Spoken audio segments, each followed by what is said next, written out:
Fórum Brasileiras sobre a Amazônia Sustentável. A continuidade do Brasileiras Pontual é realizar pelo apoio de empresas que reconhecem a importância do debate. Para esse evento especificamente, queríamos agradecer a Petrobras, a Suzano e a CPFL. Só pedir para os celulares ficar no modo de Bracal. Aí, vou dar uma pequena explicação sobre o projeto, para quem não conhece ainda, depois uma pequena introdução para os debates de hoje. A ideia aqui é um seminário, mas fundamentalmente aqui, nós estamos filmando aqui todo o seminário e vai ser aberta uma página dentro do Brasileiras, onde já tem um bom acervo de discussão de políticas públicas, e essa página posteriormente vai ser enriquecida com mais debates, com mais trabalhos, para que o tema não fique parado. A ideia básica por trás do Brasileiras, antes do Brasileiras nós chamamos do Projeto Brasil, que chegou a 57 seminários sobre diversos temas aí relevantes de políticas públicas.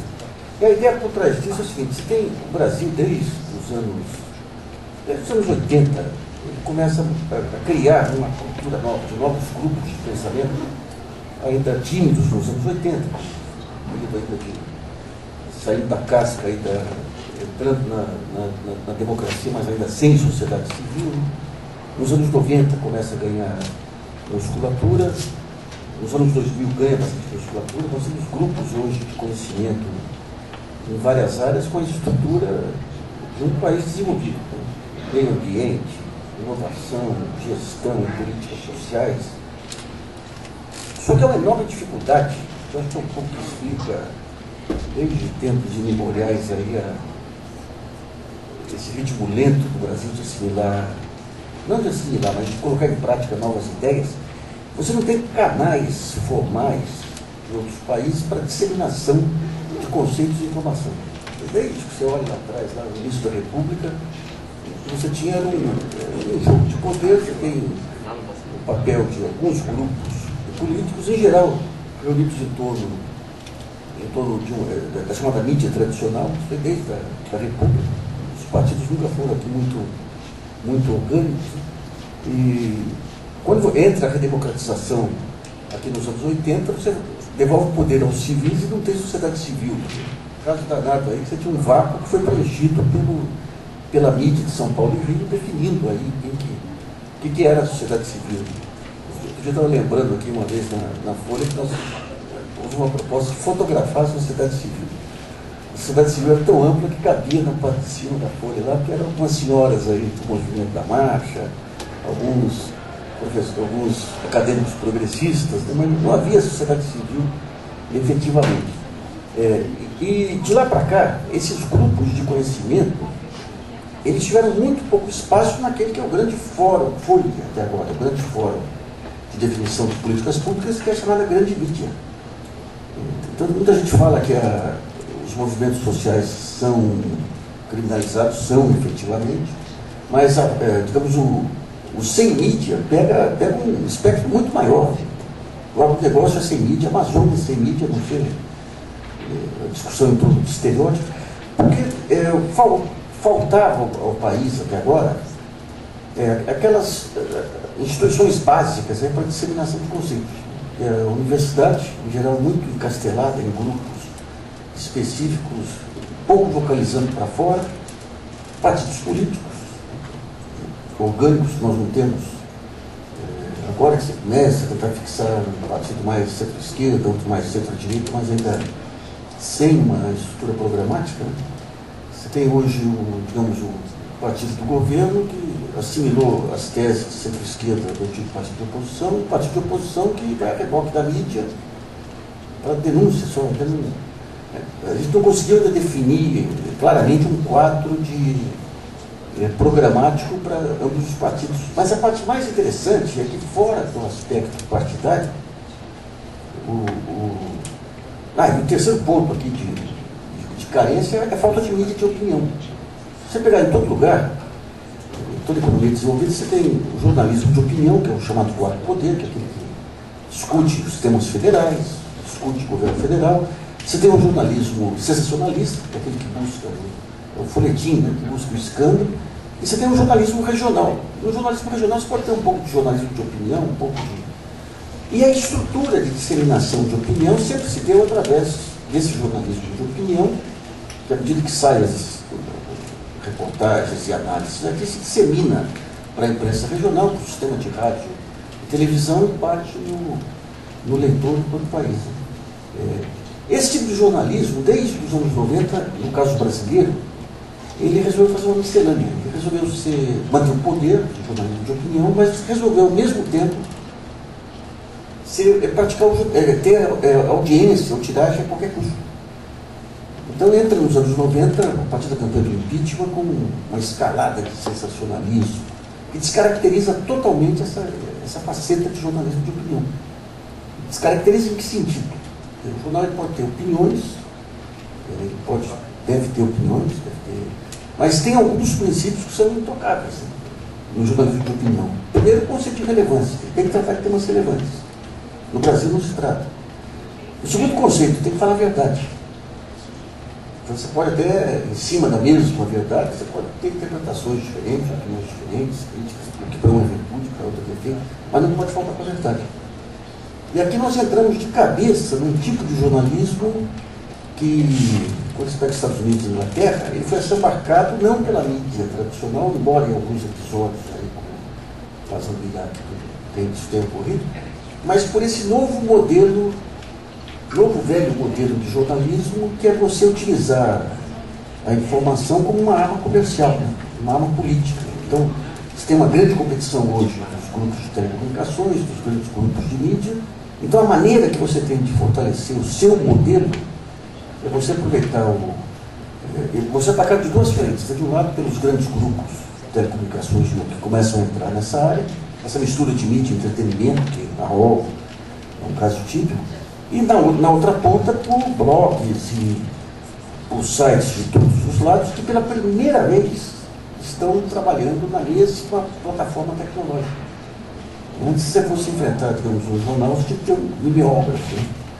Hoje você tem a mesma plataforma tecnológica. Então, uma informação mal dada aqui, um pequeno blog levanta ali, passa para um outro blog, passa para outro, e você tem uma competição de informações muito interessante. Um caso típico aí foi aquela página amarela da Veja com o Arruda, lá em Brasília, né? Colocando o Arruda como um grande governador e tudo, e um dia depois uma blogueira de Brasília descobre aí uma venda de assinaturas da Veja, uma coisa assim.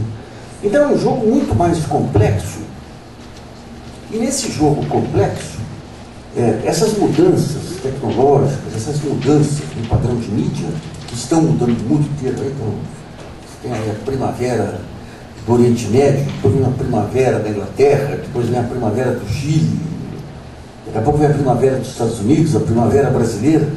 Quer dizer, em todo lugar, essa mudança de padrão de mídia está desmontando o modelo político que foi vitorioso aí por 2 séculos. Que era um modelo que você tinha os partidos políticos, você tinha uma mídia acoplada que pegava toda aquela confusão que se tem na política, tudo dava de uma forma organizada para a população, como se o partido A ou B fosse digamos assim, a síntese de todas as virtudes, e o outro fosse... Esse modelo desmontou. No caso brasileiro, vai ter implicações muito mais amplas, porque o Brasil vem junto com um processo de transformações aqui, fantástico, o maior processo de transformações que eu tenho a impressão que o Brasil passou desde a sua criação. Porque nós estamos tendo aí, pela primeira vez, a emergência de um mercado de consumo de massas. Isso aí tem implicações políticas, sociológicas, sem paralelo. Né? Não é meramente... Em geral, se trata isso como se... a possibilidade de aumento de escala das empresas, melhoria da economia, as implicações são muito mais amplas. Quando você pega os Estados Unidos em primeira metade aí do século XIX, a emergência desse mercado de massas mudou tudo lá, mudou a política, mudou o papel do cidadão. Né? Inclusive, eu conversava com uma professora da Unicamp que está fazendo um trabalho sobre o Bolsa Família. Então nós vamos fazer uma entrevista com ela para colocar no portal do Brasilianos e no blog. E ela não fez meramente uma pesquisa quantitativa, né? Ela saiu atrás aí de beneficiários do Bolsa Família, de Norte de Minas até até o Amazonas. E a transformação que acontece quando a pessoa começa a consumir, ela tem uma formação de esquerda, então ela pedia muita desculpa antes de... Pois, a direita tem uma versão ao consumo do pobre danada, né? Quando começou a Bolsa Família, eu lembro aquele alicano da Globo indignado lá, porque as pessoas estavam pegando dinheiro para comprar geladeira. Olha que absurdo, comprar geladeira. Uma coisa que geladeira não fosse algo ligado à comida, à alimentação. E a esquerda tem um pouco esse pudor de considerar que o consumo é uma forma de inclusão social e de cidadania. Então ela começou a estudar, ela foi nos clássicos, foi na rádio, tudo. Quando a pessoa começa a ter o direito de opção, e a opção é coisa simples. Eu posso escolher entre comprar macarrão ou comprar arroz e feijão, comprar um iogurte ou comprar um leite. Aí. Isso aí muda o patamar.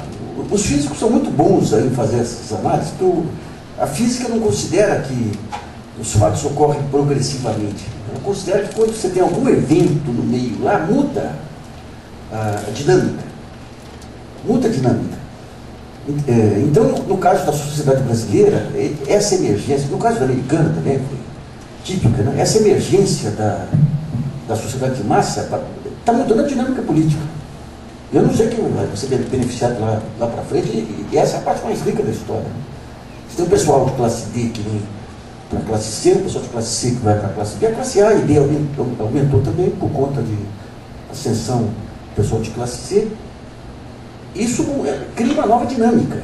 Cria uma dinâmica que esse pessoal que percebeu que a miséria não era uma fatalidade, tem o direito de opção agora e vai querer melhorar sempre. Então nós estamos entrando hoje num ciclo virtuoso, que se não houver erros muito graves aí, vão permitir o país criar uma dinâmica de desenvolvimento muito mais sólida que a dos anos 50, que foi um outro período de inclusão aí, de industrialização, que trouxe as novas classes trabalhadoras e tudo mais. E pode criar uma dinâmica fantástica. Tem alguns desafios fortes pela frente, né? Todo período de inclusão social gera intolerância, gera um espaço para preconceito e para conflitos de toda ordem. O Brasil foi típico. Diria que o primeiro grande processo de inclusão, que foi no final do século XIX, com a migração e com a abolição da escravatura, que gerou de resistências lá. Eu estava lendo ontem um livro do Joaquim Nabuco, e o modelo é o mesmo, né? Cai o gabinete liberal de Dom Pedro II, porque um deputado foi vaiado na rua e transformaram aquela vaia numa ameaça à democracia. Isso aí nós vimos nos últimos 6, 8 anos aí, qualquer movimentinho de conselhos, das conferências populares vista como uma queda da Bastilha. Aí. Nós tivemos nos anos 20, quando você tem aí São Paulo e Rio principalmente, vem os imigrantes, começa a ter uma mudança no desenho social, novos conflitos que se resolvem lá nos anos 1930 com a Revolução do Getúlio. Nós temos com Getúlio o processo de inclusão social sob ditadura e com habilidade política aí para tentar cooptar setores e tudo mais. Nos anos 50 a gente tem outro processo de inclusão social e política com o aparecimento da classe trabalhadora urbana aí, todo o ABC e tudo mais. Você tem um período de crise que vai de 50 a 64. Em 63 o Afonso Arinos, que era da oposição ao Jango, ele escrevia bem isso. Ele fala todo período de inclusão aqui se criam fantasmas aí para aproveitando esse sentimento de intolerância. Em 63 ele fala, o fantasma que se cria agora é o da Guerra Fria, que já acabou, em 63. Né? Ele fala, Khrushchev já se encontrou com Kennedy aí, o pessoal joga Guerra Fria para derrubar o governo, e quando se tem um governo fraco, que efetivamente se tinha, o resultado final vai ser, na época, né? Vai ser aparecer as Forças Armadas aí, e entrar em jogo. Isso ele cantando um ano antes. Quando você pega os últimos anos, nós tivemos esse problema da intolerância, do preconceito surgindo como um ponto central, digamos, no papel desempenhado pela mídia. Uma intolerância que talvez a grande obra política do Lula tenha sido fazer essa transição, administrando essa intolerância e fazendo uma política de agregar. Evidente que teve um custo para o Brasil. Quando você tem que pagar pedágio para o setor financeiro, você tem aqueles juros elevados. Daí você tem que pagar para grandes empresas exportadoras, você cria o swap reverso. Mas, de qualquer modo, conseguiu-se, através de uma longa volta, aí um novo desenho de país que permitiu a consolidação dessa economia de massa e permitiu principalmente essa questão da autoestima, né? De você perceber que você pode fazer. Quando a gente vê os grandes movimentos neoliberais aí do século passado, esse século, o ponto central para você consolidar essa ideologia é você matar com qualquer ideia de autoestima nacional. Tudo que se faz aqui é ruim. Então você tem que fazer o que deu certo lá fora. Então você pega fórmulas de países que já passaram, digamos, a fase do desenvolvimento, já estão desenvolvidos e tenta aplicar aqui. Então essa questão da falta de ousadia está muito ligada a esse modelo de depreciação do país. Né? Nós cansamos de ver aí nos anos 90 e 2000. Eu acho que o tipo de palestra que mais rendia aí nesse período era o sujeito que entrava numa sala, falava mal do Brasil, só tem porcaria, herança portuguesa, isso é aplaudido. Eu falei, você é masoquismo cívico. Hoje, quando a gente rompe esse... Eu falo que a gente tem um grande estadista brasileiro, não é que se manifestou com o Getúlio e com o Lula, que chama o Sr. Crise. Né? O Sr. Crise é fantástico. Quando ele aparece, ele resolve um monte de pepino. E a crise de 2008 ela foi fundamental para permitir ao país perceber que podia buscar os seus próprios caminhos, perceber que o maior ativo que você tinha era o seu público, era o seu povo, como consumidor, como cidadão. As políticas sociais, é interessante, né, que você sempre apresentava como o suprassumo da modernidade do Brasil, aí, as firulas do Henrique Meirelles, do Malan, do Palocci, como símbolos da eficiência internacional. E quando você vê o que mudou efetivamente o Brasil. Os políticos, na Constituição de 88, quando criam normas para meio ambiente, deixam recursos para educação, para saúde, para tudo isso, e aqueles humildes lá da Bolsa Família que usam tecnologias sociais brasileiras que acabam virando padrão internacional. Tempos atrás nós fizemos aqui um seminário sobre biodiesel, e a Petrobras trouxe o pessoal que está ajudando a produção familiar a produzir biodiesel. Isso exige uma tecnologia social, de tratar com gente, de tratar com pessoas. Isso aí vale ouro para o país. Né? Quem que é esse pessoal? Eram ativistas lá movimentos gaúchos, lá, rurais, que sabem a necessidade, que sabem o que você tem que fazer para viabilizar uma pequena empresa familiar. Então hoje o Brasil tem disso. Ele tem um mercado de capitais hoje sofisticado, que permite você ter processos de capitalização audaciosos, tudo. Tem políticas sociais que mesclam desde a sofisticação estatística aí de um Ricardo Paz de Barros até aquele ponto, aquele trabalho na ponta lá, que é como que você trata a família que produz para o seu consumo, que gera um pouco de excedente. Isso aí exige é todo um conhecimento acumulado que o Brasil acumulou em pouco tempo. O Brasil, nos anos 80, não tinha sociedade civil. Nos anos 90, quando aquele Estado pesado que tínhamos, desmontado meio aos trambolhões, vai criando os primeiros movimentos aí, organizações sociais e tudo, explode nos anos 90 com essas conferências nacionais que são um avanço inestimável. Inestimável. Quando a imprensa tratava essas conferências como tentativa de tomada do poder pelo povo, estava uma irritação danada. Você não podia montar programa de inovação para pequena empresa. No Brasil, você não tinha canais para levar informação às pequenas empresas. Hoje você tem uma CNI montando esse movimento empresarial pela inovação aí no meio. Por quê? Porque você tem conferências nacionais de inovação que participa lá. A Associação de Pequenas Empresas participa, a CNI, participa a Sociedade Brasileira de Física, participam órgãos governamentais. Então essa construção social, que no fundo é o grande salto que o Brasil dá, é o grande diferencial em relação ao que nós vimos desde a redemocratização para cá. Essa construção social. Eu lancei um livro em 2005 chamado Os Cabeças de Planilha, e no final eu entrevisto o Fernando Henrique. e em cima daqueles pontos que são chamados pontos portadores de futuro, né? Aquilo que constrói, que é a essência da construção do país. Por exemplo, redes de pequenas e microempresas, ele não tinha noção. As políticas sociais inclusivas, criação de mercado de consumo, ainda não tinha explodido essa percepção do novo consumidor.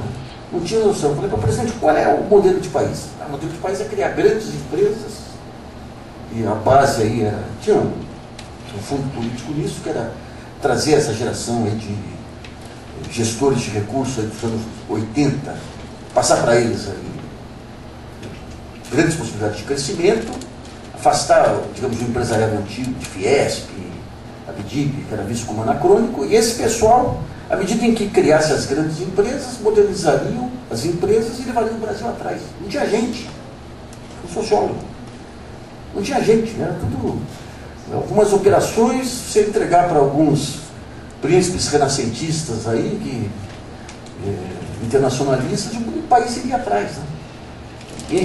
E ele teve ao lado a melhor consultora que alguém podia ter para tratar com políticas sociais e com gente, era a dona Ruth, né? Se o feminismo tivesse chegado um pouquinho antes, a dona Ruth tivesse sido a presidente, o Brasil talvez fosse outro, tivesse avançado em relação ao que ocorreu naquele período. Então hoje nós temos uma percepção muito clara, que ainda falta consolidar nos setores, sobre o que é a construção de um país. Tem que ter todas as pontas. O Lula ele fez um discurso numa das cerimônias lá da Carta Capital, que foi um clássico. Aquele discurso com aquela objetividade tosca dele de pegar o essencial, né? Ele falava, ô Julita, sabe por que você está tendo tanto lucro assim? Porque lá na outra ponta está o Bolsa Família, né? Dando dinheiro para as pessoas poderem comprar os seus produtos. Então essa noção de desenvolvimento tem que ser, você tem que ter a multinacional estrangeira aqui colaborando, a multinacional brasileira lá fora, tem que ter o agronegócio, tem que ter a agricultura familiar, tem que ter o mercado de capitais, tem que ter a pequena empresa, tem que ter a universidade, tem que ter a escola técnica, tem que ter o MST, tem que ter a Fiesp. Então essa noção do todo, que nós já temos, o que faltava era aquele estado de pensar, nós podemos pensar grande. A partir do momento que você cria essa ideia, que a última vez que nós tivemos com o Juscelino, claramente essa ideia do Brasil moderno e tudo. Nos anos 70 poderíamos ter dado esse salto, não fosse o período ditatorial que acabou restringindo aquelas possibilidades. E temos agora essa possibilidade de fazer esse desenho. E nesse desenho, você se dá o direito de sonhar e de pensar em novas utopias.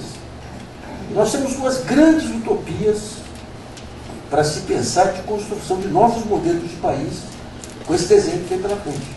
Porque esse desenho que vem pela frente significa, está tendo um terremoto na estratificação social, está tendo novas classes sociais vindo, com novas demandas que vão ser dinâmicas. Daqui a alguns anos a demanda não vai ser a cesta básica mais, está atendida a cesta básica. Esse pessoal que está entrando agora no mercado de consumo vai exigir serviços públicos melhores. Já percebeu que o estudo é fundamental para a família, para os filhos poderem crescer. Vão ser pequenos empreendedores aí que vão exigir um ambiente mais adequado para o empreendedorismo. Então, do ponto de vista regional, você está, pela primeira vez, você está saindo do circuito São Paulo. Se você pegar a política brasileira, desde a proclamação da República, era muito simples. Você tinha a cooptação de Nordeste, Norte, era através de emprego, de favores, de verbas públicas. São Paulo sempre quis o comando da política econômica. Então não tinha essa questão do querer cargos, mas o comando da política econômica era São Paulo. Nesse período todo, desde a proclamação, toda a política econômica foi dirigida para São Paulo, Rio, enquanto capital. Então a política do café, que teve custos enormes, teve suas virtudes, teve custos enormes. Qualquer despesa que saísse do circuito de São Paulo era visto como antinacional. Então se você ameaçasse mandar verbas adicionais para o Nordeste, entende que você tinha uma estrutura política lá que, de certa forma, desperdiçava muito o que ia para lá. Né? Lembra as frentes de trabalho lá atrás? Mas qualquer despesa destinada a desenvolver outras regiões era visto como antinacional. Isso é desperdício, a energia da nação que vai embora, Isso aí desde sempre. Então, pela primeira vez, nós estamos rompendo esse ciclo. Ou seja, quando você cria a dinâmica da Bolsa Família, do aumento do salário mínimo, num primeiro momento, todas essas regiões pobres, elas passam a gerar um mercado de consumo. Então, regiões estagnadas do Nordeste passam a ter consumo, Amazônia, Centro-Oeste, passam a ter consumo. Outro dia tinha um economista muito respeitado, José Roberto Mendonça, fez um artigo para o Estadão, falou, não, mas isso aí só acontece uma vez, então não vai ter outro milagre no Nordeste. Ou seja, vem a Bolsa Família, tem o conjunto de famílias, não pode atender mais famílias do que o total, então não vai haver mais coisa. Que é uma incompreensão do processo de desenvolvimento. A partir do momento que você cria o mercado de consumo, você passa a consolidar toda uma nova estrutura produtiva. Então você tem empresas do Sul que estão construindo, mandando suas unidades para lá, e você tem uma efervescência em toda a região lá, de criação de restaurantes, abertura de hotéis, pequenos fornecedores de várias áreas, que isso aí ganha uma dinâmica própria. Então, Bolsa Família, o salário mínimo é o primeiro salto. E daí você tem as duas grandes utopias que nós vamos discutir. Uma que nós vamos tentar discutir hoje, e outra nós vamos discutir outro dia, que é o seguinte: o modelo econômico para o Nordeste e para a Amazônia.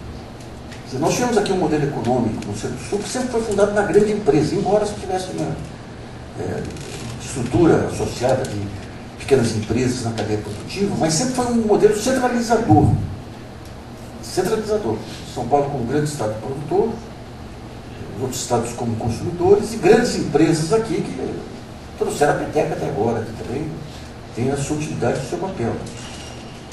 O Nordeste ele pode pensar num outro modelo fundado em cooperativas de produtores, naquele artesanato. Você tem no Nordeste um empreendedorismo, um pequeno empreendedorismo inato, até pela ausência de emprego formal lá. E a Amazônia é a grande discussão.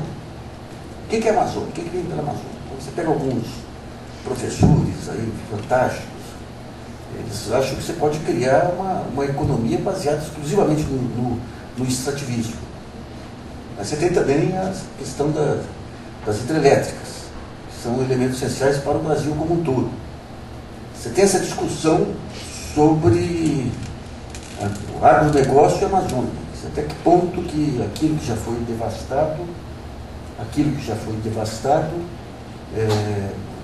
pode ser utilizado, pode ser reconstituído, e se não puder ser reconstituído, deve ou não ser aproveitado para a agricultura e para o agronegócio.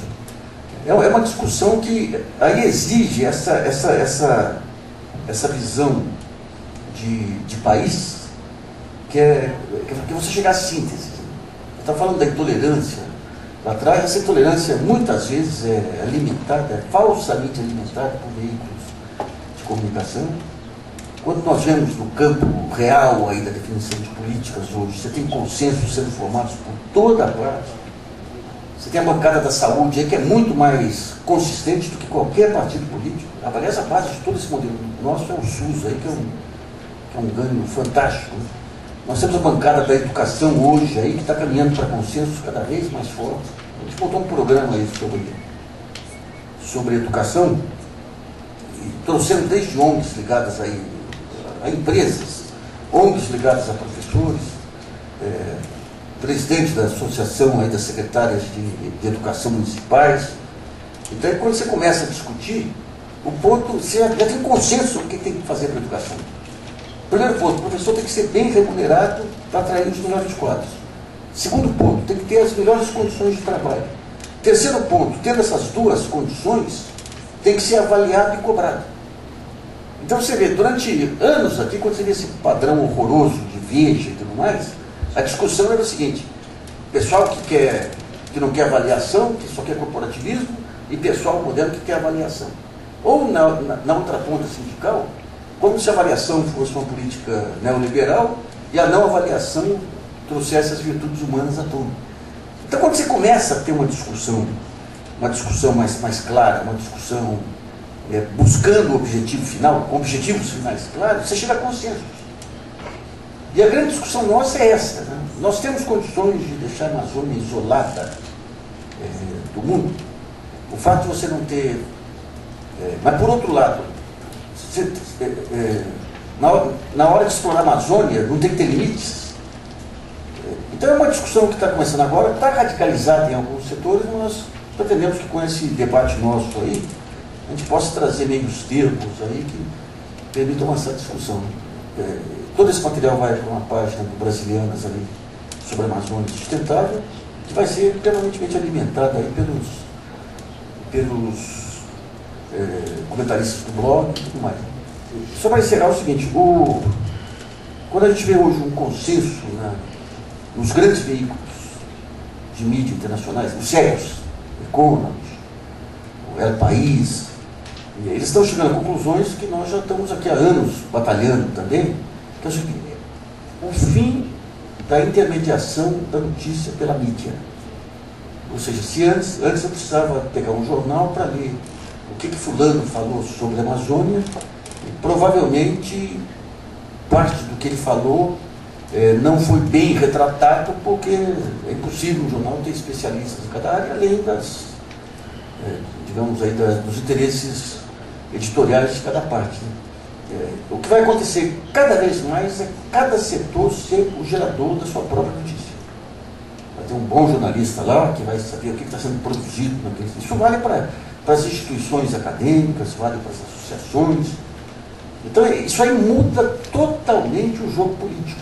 Hoje nós temos aí o preço mais importante da economia, que é juros, que era, até a semana passada, fixado por meia dúzia de consultores econômicos que faziam um carnaval sobre a inflação, era refletido por 3, 4 jornais, e a partir daí se criava um falso consenso, e esse falso consenso pressionava o Banco Central a tomar essa decisão. Então, daqui para frente, à medida em que você crie todos esses centros de informação, o jogo muda. Você vai ter novos veículos, então, digamos, o pessoal da Amazônia, seja de um lado do negócio, seja dos preservacionistas, cada qual vai ter que ter o seu site, seu blog, com as suas informações diretas lá. Então, quando você quiser fazer uma matéria sobre aquilo, você tem a informação lá sem a intermediação, sem as aspas, sem você tirar frases do contexto. Isso vai exigir uma mobilização de todos os lados e vai trazer um novo padrão de democracia, inevitavelmente, um novo padrão de democracia que, no caso brasileiro, vai ser mais relevante ainda, porque nós somos um país o mais estável politicamente dos emergentes, mas é um país que tem poucas décadas de tentativa de criar democracia efetivamente. Então são esses os pontos, os nossos objetivos aqui vão ser levantar esse conjunto de temas de discussão, tentar identificar onde existe consenso, tentar identificar quais são os temas mais polêmicos, e esses temas vão ser relacionados aí no portal, assim como os vídeos das apresentações, para a gente tentar ir aprofundando com o tempo.